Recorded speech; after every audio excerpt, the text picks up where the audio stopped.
ಶ್ರೀ ಗುರುಭ್ಯೋ ನಮಃ.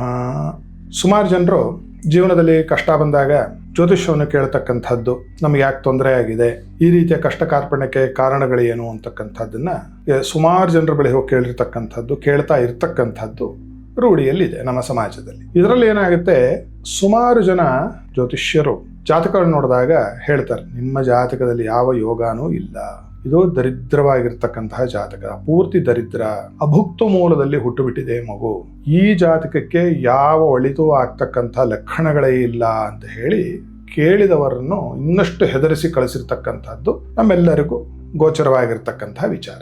ಏನಿದರ ಅರ್ಥ? ನಿಜವಾಗಲೂ ಜಾತಕಗಳಲ್ಲಿ ದರಿದ್ರ ಯೋಗ ಅನ್ನೋದು ಅಥವಾ ಏಳಿಗೆಗೆ ಬರದೇ ಇರತಕ್ಕಂತಹ ಯೋಗಗಳು ಇರುತ್ತೇ? ಇದು ಮೂಲಭೂತವಾದ ಪ್ರಶ್ನೆ.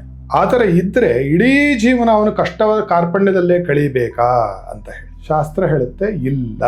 ಎಂತಹ ಕಷ್ಟ ಕಾರ್ಪಣ್ಯ, ದರಿದ್ರ, ತೊಂದರೆ ಇರತಕ್ಕಂತಹ ಜಾತಕಕ್ಕೂ ಕೂಡ ಅದ್ಭುತವಾದ ಧನಯೋಗ ಬರತಕ್ಕಂತಹ ಕೆಲವು ವಿಚಾರಗಳನ್ನು ಅಳವಡಿಸಿಕೊಂಡ್ರೆ ಉಂಟಾಗುತ್ತೆ ಅಂತ. ಬರೀ ಪೂಜೆ ಪುನಸ್ಕಾರ ಯಜ್ಞಯಾಗಾದಿಯಿಂದ ಅಥವಾ ಯಾವುದೋ ಒಂದು ಕಲ್ಲು ಹಾಕೊಳ್ಳೋದ್ರಿಂದ ಆಗೋದಿಲ್ಲ. ಜೀವನದಲ್ಲಿ ಆ ಜಾತಕರು ನಿಜವಾಗಿ ಜ್ಯೋತಿಷ್ಯ, ಈಗ ನಾನು ಪ್ರತಿಪಾದನೆ ಮಾಡಲಿರುವ ವಿಚಾರವನ್ನು ತಿಳಿದ ಜ್ಯೋತಿಷ್ಯನಿಂದ ತಿಳಿದುಕೊಂಡು ಜೀವನದಲ್ಲಿ ಅದನ್ನು ಅಳವಡಿಸಿಕೊಂಡ್ರೆ ಅವರು ನಿಜವಾಗ್ಲೂ ದರಿದ್ರದಿಂದ, ಕಷ್ಟ ಕಾರ್ಪಣ್ಯ ಎಲ್ಲದರಿಂದಲೂ ಹೊರಬರಬಹುದು.